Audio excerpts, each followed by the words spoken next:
जय हिंद friends, welcome to exam road. आपका हमारे एग्जाम रोड चैनल में स्वागत है। दोस्तों, आज हम लोग दो चर वाले रैखिक समीकरण युग्म के 6 लेक्चर पढ़ेंगे। ठीक है, आइए हम लोग देखते हैं पहला क्वेश्चन, जो आपके बोर्ड एग्जाम 2020 में आया हुआ क्वेश्चन है। ठीक है, यह एनसीईआरटी बेस्ड क्वेश्चन है। यह आपके एग्जाम के पर्पज से देखा जाए तो बहुत ही महत्वपूर्ण क्वेश्चन है दोस्तों। ठीक है, इसको आप लोग क्या करिए, मिस ना करिएगा, जरूर ही इसको पूरी तरह से पूरा वॉच करिएगा, अच्छे से समझने की कोशिश करिएगा। कहीं भी कोई डाउट होता है तो आप लोग क्या करिए, कमेंट बॉक्स में कमेंट करिएगा। इसको मैं पुनः समझाऊंगा क्वेश्चन ले आकर। ठीक है, आप लोग बिल्कुल टेंशन ना लीजिए, सारे डाउट आपको क्लियर कराया जाएगा। ठीक है दोस्तों, यदि चैनल पे विजिट किए हैं तो आप करते रहिए, अच्छे से लाइक करिएगा, शेयर करिएगा और सब्सक्राइब करिएगा। ठीक है, यदि चैनल पे नए हो तो। आइए दोस्तों, हम लोग पहला क्वेश्चन करते हैं। पहला क्वेश्चन है आपका, के किस मान के लिए निम्न रैखिक समीकरणों के युग्म का कोई हल नहीं है। ठीक है, आपका क्वेश्चन है 3x plus y equal to 1। Second, 2k minus 1 into x plus k minus 1 into y equal to 2k plus 1। ठीक है दोस्तों, ये आपका दो इक्वेशन दिया हुआ है।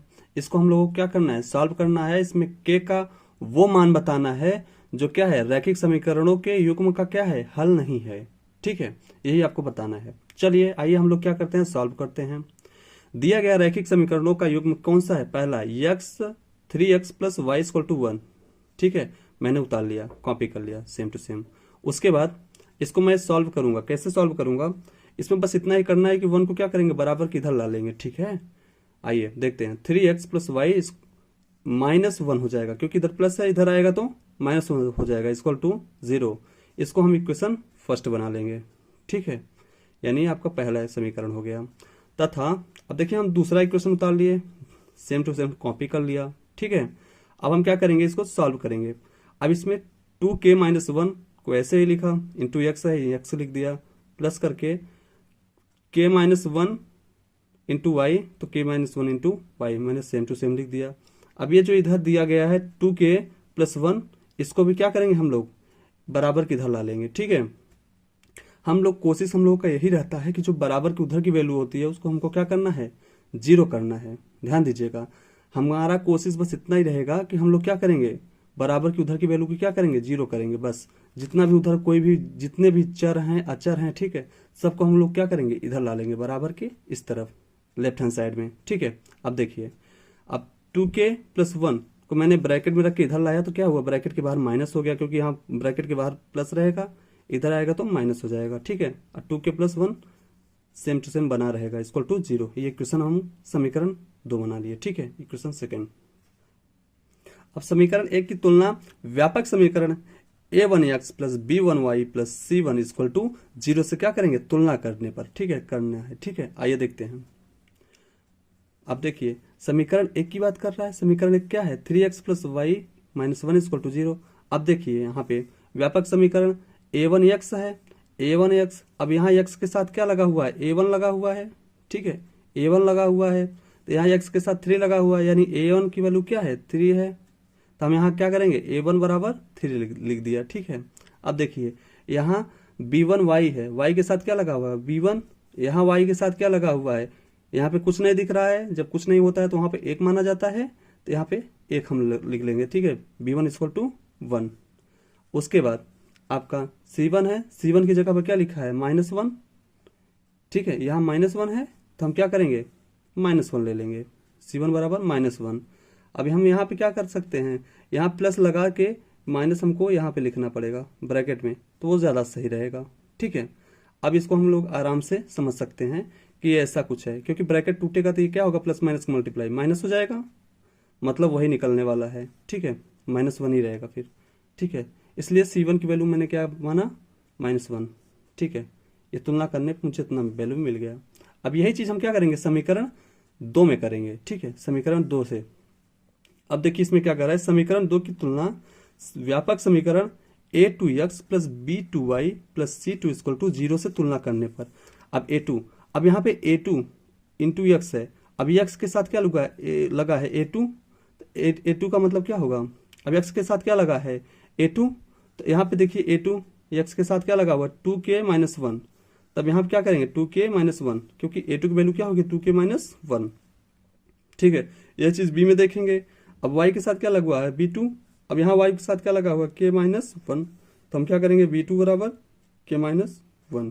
ठीक है, यहाँ तक आशा करते हैं आपको अच्छे से समझ में आया होगा। नेक्स्ट c2, अब c2 हमको निकालना है, क्योंकि यहाँ पे देखिए c2 दिया हुआ है, यहाँ पे क्या दिया हुआ है माइनस का ब्रैकेट में 2k प्लस 1।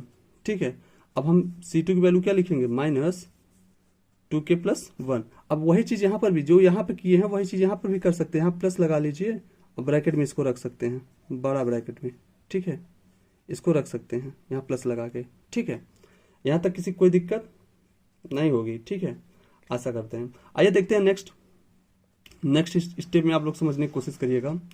अब देखिए, चूंकि क्या होता है कंडीशन होता है किसका, रैखिक समीकरणों के युग्म का कोई हल नहीं होने का कुछ क्या होता है शर्त होता है। कौन सा है, देखिए समीकरण युग्म का कोई हल तब नहीं होगा जब a1 upon a2 equal to b1 upon b2 not equal to c1 upon c2। ठीक है, अब आप लोग क्या है बहुत अच्छे से समझ पा रहे होंगे कि c1 क्या है, c2 क्या है, a1 क्या है, a2 क्या है, b1 क्या है, b2 क्या है, क्योंकि हम लोग यहाँ पे वैल्यू ऑलरेडी निकाल चुके हैं। आइए अब देखते हैं। अब बस वैल्यू इसी में क्या करना है, हमको पुट करना है। a1 की वैल्यू कितना निकाले हैं 3 निकाले हैं, a1 की जगह मैंने 3 रख दिया। a2 की वैल्यू कितना निकाले हैं 2k माइनस 1, तो a2 की जगह पर 2k माइनस 1 लिख दिया। ठीक है, इक्वल टू मैंने लिख दिया। b1 की वैल्यू कितना निकाले हैं 1, तो मैंने 1 लिख दिया। b2 की वैल्यू कितना निकाले हैं k माइनस 1, तब मैंने क्या लिखा b2 की जगह पे k माइनस 1 ना इज नॉट इक्वल टू।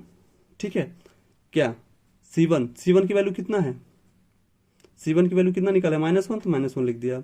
उसके बाद c2 की वैल्यू कितना निकाले हैं माइनस ब्रैकेट का 2k प्लस 1 माइनस लगा के। ठीक है, यहां तक किसी कोई दिक्कत नहीं होगी। ठीक है, बहुत अच्छी तरह से समझ में आया होगा।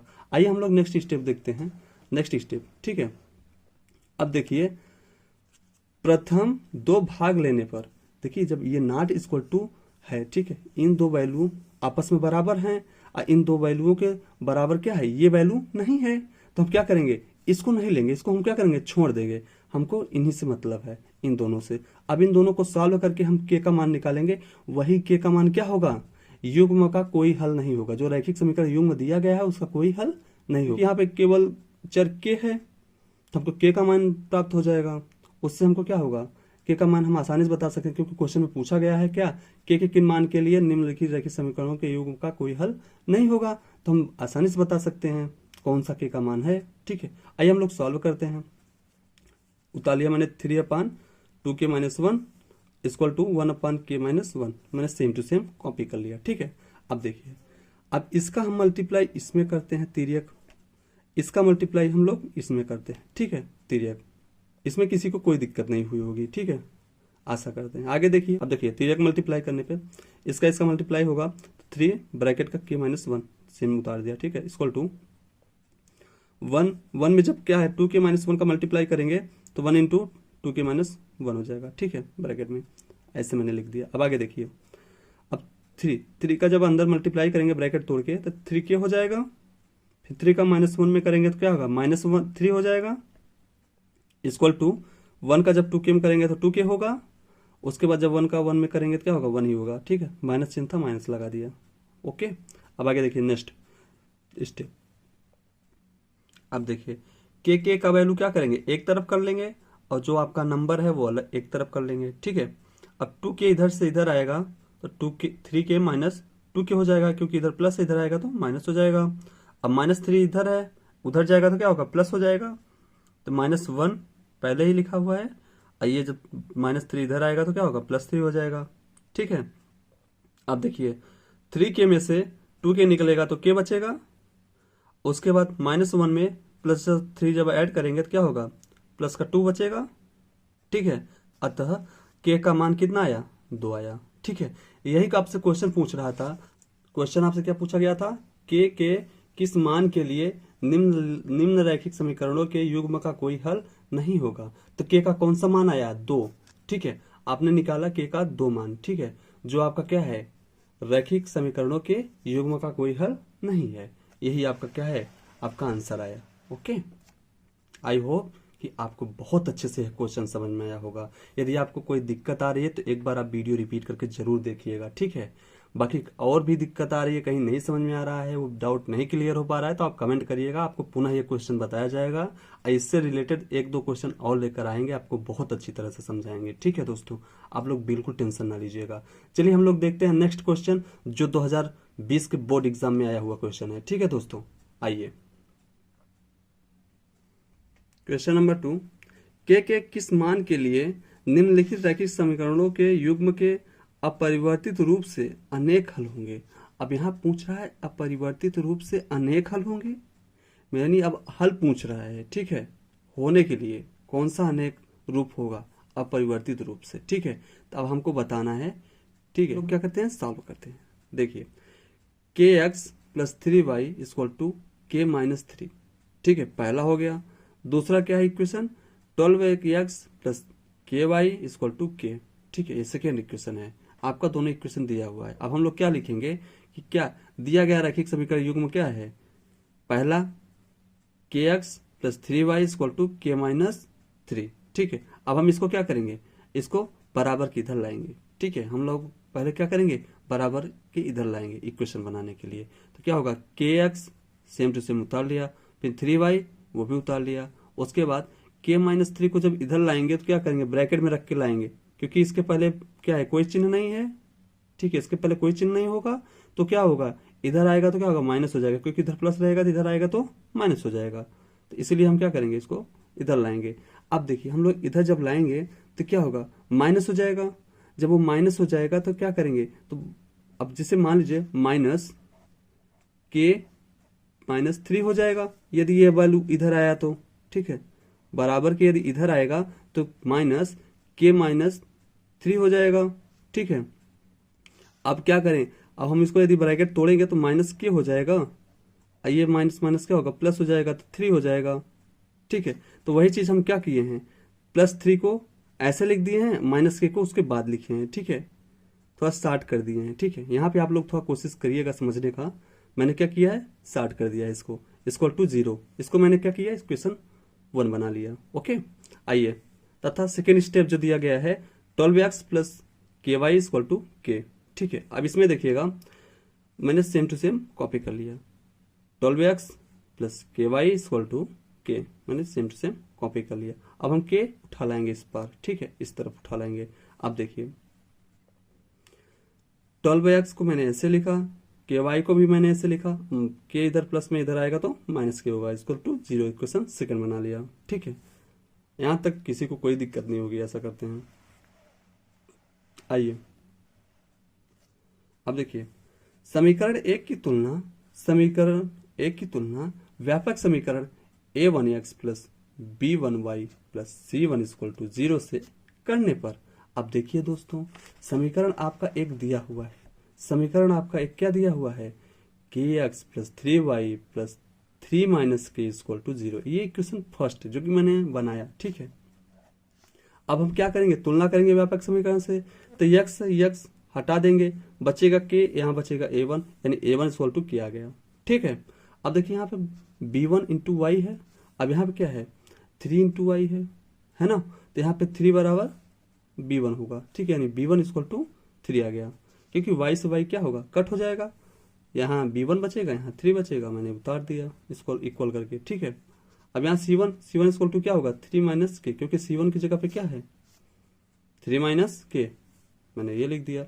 देखिए आप लोग ध्यान दीजिएगा, आप लोग कहेंगे कैसे लिख दे रहे हैं, लिख ऐसे दे रहे हैं कि मैं तुलना कर रहे हैं, ठीक है। हम क्या कर रहे हैं, तुलना कर रहे हैं, इस समीकरण का इस समीकरण से तुलना कर रहे हैं, जो जहां जैसे बैठा हुआ है उसमें से एक को मैच कराना है। यक्स से यक्स मिला तो यक्स के साथ जो लगा हुआ है वो दोनों वैल्यू क्या होंगे, आपस में बराबर होंगे, ध्यान दीजिएगा। ऐसे सेकंड का भी है, आपस में क्या होगा y बराबर हो गया तो b1 बराबर 3 हो जाएगा, ठीक है। अब यहाँ पे c1 है, यहाँ पर क्या है 3 माइनस के है, तो ये आपस में क्या होगा, बराबर होगा, क्योंकि c1 की जगह पे यहाँ पे लिखा गया है, ठीक है। इसमें आप लोग को डाउट नहीं करना है, ठीक है। आप लोग को बस अच्छी तरह से तुलना करना सीखना है, इसी तरह आपका तुलना होता है, ठीक है। आप लोग बिल्कुल टेंशन न लीजिएगा। आइए हम लोग अब क्या करते हैं, सेकंड देखते हैं, समीकरण 2 की तुलना समीकरण 2 की तुलना व्यापक समीकरण a2x plus b2y plus c2 equal to 0 से करने पर। ठीक है, आइए देखते हैं। अब देखिए समीकरण 2 आपका क्या है। आपका समीकरण 2 है 12x plus k Y minus के इक्वल टू 0। दोस्तों क्या है, 12x plus k Y minus के इक्वल टू 0 समीकरण 2 है। इसमें ध्यान दीजिएगा, ध्यान देने वाली बात है कि क्या है, a2 यहाँ पे मान लिए हैं, b2 मान लिए हैं, c2 मान लिए हैं। इसलिए मैंने ऐसा किया है क्योंकि ये वैल्यू b1 a1 b1 और c1 के रूप में है, तो इसको a2 b2 c2 के करूं ताकि समीकरण 1 और 2 का तुलना करने में जो वैल्यू आ रही है वो अलग अलग दिखे। ठीक है, बस यही बात है। बाकी आप यहाँ पे कुछ भी लिख सकते हो, a1 लिखो, a2 लिखो, a3 लिखो, a4 लिखो, कोई फर्क नहीं पड़ता, वो आप पे डिपेंड करता है आप क्या लिखेंगे। ठीक है, बस समझने के लिए आप जो भी लिखिएगा बस आप समझ पाए बस हो गया। ठीक है, ऐसे लिखिए सीरियल बाय सीरियल। जैसे आप समीकरण 1 में जब व्यापक समीकरण 1 में जब a1 मान लिए हैं तो समीकरण 2 में कोशिश करिए कि a2 मानिए। ठीक है, इससे क्या होगा कि एग्जामिनर को जो आपका कॉपी चेक करेगा उसको पता चल पाएगा कि हाँ लड़के ने क्या किया है, व्यापक समीकरण में एक जगह a1 मान लिया है, b1 और c1 मान लिया है, एक जगह a2 और b2 और c2 मान लिया है। ठीक है, तो ठीक है, आइए हम लोग नेक्स्ट देखते हैं। अब देखिए हमने क्या किया, व्यापक समीकरण 2 लिख लिया। अब देखिए अब a2 x के साथ क्या लगा है, a2, यहाँ पे x के साथ क्या लगा है 12, तो a2 बराबर 12 हो जाएगा। मैंने कॉपी कर लिया। ठीक है, a2 बराबर 12। ओके, अब देखिए यहाँ y के साथ b2 लगा है, यहाँ y के साथ क्या लगा है, क्या लगा हुआ है। तो अब देखिए अब b2 के बराबर क्या होगा, क्या हो जाएगा, आप समझ पा रहे होंगे। ठीक है, अब यहाँ पे c2 है, अब यहाँ c2 की जगह क्या लिखा हुआ है, माइनस का k है। आप लोग बस वही समझिएगा। ठीक है, जैसे कि मैंने बताया, ठीक है, मैंने यहाँ पे समझाया अच्छे से। अब यहाँ पे माइनस के लिख सकते हैं आप। ठीक है, माइनस के, क्योंकि यहाँ मल्टीप्लाई होगा तो क्या होगा, माइनस ही हो जाएगा, तो यहाँ माइनस के यहाँ पे हो जाएगा c2 बराबर माइनस के। इसलिए मैं यहाँ पे प्लस करने की कोशिश करता हूँ क्योंकि यहाँ पे प्लस दिया हुआ है, यहाँ पर भी प्लस दिया हुआ है, इसलिए हम लोग क्या करते हैं, यहाँ प्लस बनाने की कोशिश करते हैं। ठीक है, आप लोग बिल्कुल यहाँ डाउट ना खाइएगा, बिल्कुल आप लोग समझिएगा। यहाँ प्लस इसलिए बनाते हैं ताकि यहाँ पे प्लस दिया हुआ है, आराम से क्या हो, तुलना हो सके। सेम इसी के जैसा समीकरण यहाँ बनाने की कोशिश करते हैं हम लोग का बस यही टारगेट होना चाहिए कि व्यापक समीकरण के जैसा ही क्या करें, हम लोग समीकरण को लिखें। ओके, तभी अच्छे से तुलना करने में कोई दिक्कत नहीं होती है। ठीक है, आइए अब देखिए, चूंकि समीकरण युग्म के अपरिवर्तित रूप से अनेक हल होने का प्रतिबंध क्या है, आइए देखते हैं। a1 अपान a2 बराबर b1 अपान b2 बराबर c1 अपान c2। यदि a1 upon a2 b1 upon b2 c1 upon c2 यदि बराबर आए तो इससे क्या होगा, सिद्ध हो जाएगा। यदि आ गए तो इससे सिद्ध हो जाएगा कि आपका क्या है, समीकरण युग्म के अपरिवर्तित रूप से क्या है, अनेक हल होंगे। ठीक है, आपका ये सिद्ध हो जाएगा। ठीक है, तो आइए हम लोग क्या करते हैं, अब वैल्यू पुट करते हैं इसमें और देखते हैं क्या मेरा वैल्यू सेम आ रहा है कि नहीं आ रहा है, बराबर आ रहे हैं कि नहीं आ रहे हैं। ठीक है, आइए हम लोग चेक करते हैं। a1 अपान a2, अब देखिए a1 का वैल्यू कितना दिया हुआ है, यहाँ पे a1 का वैल्यू k दिया हुआ है, यहाँ पे a2 का वैल्यू कितना दिया हुआ है, 12 दिया हुआ है, तो k अपान क्या होगा, 12 होगा, यानी k अपान क्या होगा, 12 होगा। a1 अपान a2 की जगह पे k अपान 12 होगा। अब देखिए b1 की वैल्यू कितना है, 3 है, 3 लिख लिया b1 की जगह पे। b2 की वैल्यू कितना है, k है, k लिख दिया। ठीक है, अब देखिए यहाँ पे c1 है, c1 की वैल्यू कितना है, k माइनस 3 माइनस k। ठीक है, तो यहाँ 3 माइनस के लिख लिया। अब c2 की वैल्यू कितना है, माइनस के, तो मैंने माइनस के लिख लिया। ठीक है, अब देखिए अब पहले हम लोग क्या करेंगे, अब इन दोनों को लेंगे। ठीक है, पहले हम इन दोनों को सॉल्व करेंगे। प्रथम दो भाग लेते हैं, पहला भाग और सेकेंड भाग। ठीक है, इन दोनों भागों को पहले लेते हैं। अब आइए देखिए, इसमें देखिए k upon 12 is equal to 3 upon k. ठीक है दोस्तों, अब हम इसको क्या करेंगे, सॉल्व करेंगे। k का k में मल्टीप्लाई कर दिया, 3, ध्यान दीजिएगा, k का k में मल्टीप्लाई कर दिया और 12 का 3 में कर दिया। ठीक है, यानी 12 का 3 में कर दिया। k का k में होगा तो क्या होगा, k इंटू के, अब 12 का 3 में होगा तो क्या होगा, 12 इंटू 3। ठीक है, 3 इंटू 12 हो जाएगा। ठीक है, k स्क्वायर इक्वल टू 36, 12 3 36 होता है ना, यानी बात 36 होता है। अब देखिए यहाँ से स्क्वायर हटेगा, उधर क्या होगा, कर्ण ही हो जाएगा बराबर उधर, तो k बराबर अंडर रूट क्या होगा, 36 हो जाएगा। अब k बराबर क्या होगा, यदि अंडर रूट हटता है, जब अंडर रूट हटता है क्या होता है, आपका प्लस माइनस लग जाता है, प्लस माइनस क्या होगा, 6 हो जाएगा। अब देखिए हम लोग अब क्या करेंगे, अंतिम दो भाग लेने पर, यानी ये दो भाग लेंगे, ठीक है। तो 3/k मैंने उतार लिया, इसको equal to 3 - k upon -k, 3 - k upon -k, ठीक है दोस्तों, मैंने सेम टू सेम उतार लिया। अब देखिए इसमें सॉल्व कैसे करेंगे हम लोग, -k का 3 में मल्टीप्लाई करेंगे, मतलब बस इसमें क्या किया गया है, 3 इसमें मल्टीप्लाई किया गया है, ठीक है। ध्यान दीजिएगा, इसमें क्या किया गया है, 3 मल्टीप्लाई किया गया है, इसका इसमें कर दिया गया है, इसका इसमें कर दिया गया है। अब एक चीज और है यहाँ पे ध्यान दीजिएगा, हम लोग क्या किए हैं कि यहाँ पे -k है, तो ये माइनस हम लोग क्या करेंगे, ऊपर लेके चले गए हैं, इस माइनस को हम लोग क्या करेंगे, ऊपर लेके जाएंगे, तो क्या होगा, अब यहाँ पे माइनस जैसे ऊपर लेके जाएंगे तो यहाँ पे ब्रैकेट हो जाएगा, माइनस लग जाएगा, तो ठीक है, माइनस यहाँ ब्रैकेट लगा दिए, ठीक है। अब नीचे माइनस नीचे से हट गया, यही माइनस ऊपर चला गया, ठीक है। अब देखिए, अब यहाँ से माइनस नहीं है, अब क्या होगा, अलग अलग पक्षों से यदि नीचे का वैल्यू बराबर है तो काट दिया जाता है। ये आप लोग बहुत अच्छी तरह से जाने होंगे, आपके 9th में 8th में 7th में बहुत अच्छी तरह से चीजें बताई गई हैं, ठीक है। आगे पीछे लेक्चर में भी मैं ये सब चीजें अच्छे से आपको समझाया हूँ, क्लास 10th में भी, ठीक है। आइए, ये दोनों साइड के कट गए, अब बचा क्या, ऊपर 3 बचा हुआ है, यहाँ पे ऊपर क्या बचा है, माइनस का। अब देखिए माइनस को मैंने अंदर मल्टीप्लाई कर दिया, माइनस का 3 हो गया, यहाँ प्लस था, मल्टीप्लाई होगा तो क्या होगा, -3 हो गया, या माइनस माइनस क्या होगा, प्लस हो जाएगा, क्या हो जाएगा, ठीक है। अब देखिए -3 है, ये बराबर किधर आएगा तो क्या होगा, प्लस हो जाएगा, प्लस का 3 में ऐड होगा तो 6 हो जाएगा, मैंने इधर कर दिया, केक प्लस में था, प्लस में मैंने लिख दिया, ठीक है। आप लोग बहुत अच्छी तरह से समझ पाए होंगे, आशा करते हैं। आपका पहलू आ गया क्या, के बराबर 6, ठीक है। नेक्स्ट, प्रथम तथा अंतिम भाग लेने पर, पहला और अंतिम भाग लेने पर, ठीक है, क्योंकि तीनों इक्वल हैं तो आप पहला दूसरा लिए, दूसरा तीसरा लिए, और अब पहला और तीसरा ले रहे हैं, ठीक है। अब देखिए k/12 equal to -3k upon -k, ठीक है। अब देखिए इसमें भी क्या किए हैं, 3 मल्टीप्लाई कर दिए हैं, इसका इसमें, इसका इसमें, ठीक है। -k का k में होगा तो क्या होगा, k इंटू -k, ठीक है, इक्वल टू 12 का इसमें करेंगे 12, ये 3 - k ब्रैकेट में हो गया, ठीक है। यहाँ तक आप लोगों को समझ में आया होगा, ठीक है। आइए अब देखते हैं नेक्स्ट, माइनस, अब देखिए k का k में मल्टीप्लाई होगा, क्या होगा, k स्क्वायर हो जाएगा, इक्वल टू, अब 12 का 3 में होगा तो क्या होगा, 36 हो जाएगा, फिर 12 का -k में होगा तो क्या होगा, माइनस का 12 क्यों हो जाएगा, ठीक है। अब देखिए नेक्स्ट, अब इसमें होगा, अब देखिए k स्क्वायर जो है, मैंने जो k स्क्वायर है उसको हम क्या करेंगे, बराबर के इस पर ले आएंगे, राइट हैंड साइड में, ठीक है। बराबर की जब इधर लेकर आएंगे तो क्या होगा, ये माइनस से इधर आएगा तो प्लस हो जाएगा, तो मैंने जब इधर आके लिख दिया, मैंने इधर लाके लिख दिया क्या, k स्क्वायर -12k प्लस का 36, ये वैल्यू सेम टू सेम लिखा, ये वैल्यू सेम टू सेम लिखा, ये वाली इधर आया तो क्या हुआ, प्लस हो गया, इक्वल टू 0 कर दिया, ठीक है। और ये जो वैल्यू इधर आई हुई है उसको मैंने इधर लिख लिया है, ठीक है, इधर लिख लिया है, ओके। आइए अब नेक्स्ट देखते हैं, अब k स्क्वायर को मैंने ऐसे ही लिख लिया, अब 12 को मैं तोड़ दिया, क्या, -2 इंटू k को k लिखा इंटू 6, क्योंकि 12 को लिख सकते हैं ना 2 इंटू 6, ठीक है, ये 12 हो जाएगा, k है k हो जाएगा, माइनस से माइनस रहेगा, प्लस 36 को मैं 6 स्क्वायर लिख दिया, ठीक है, इक्वल टू 0।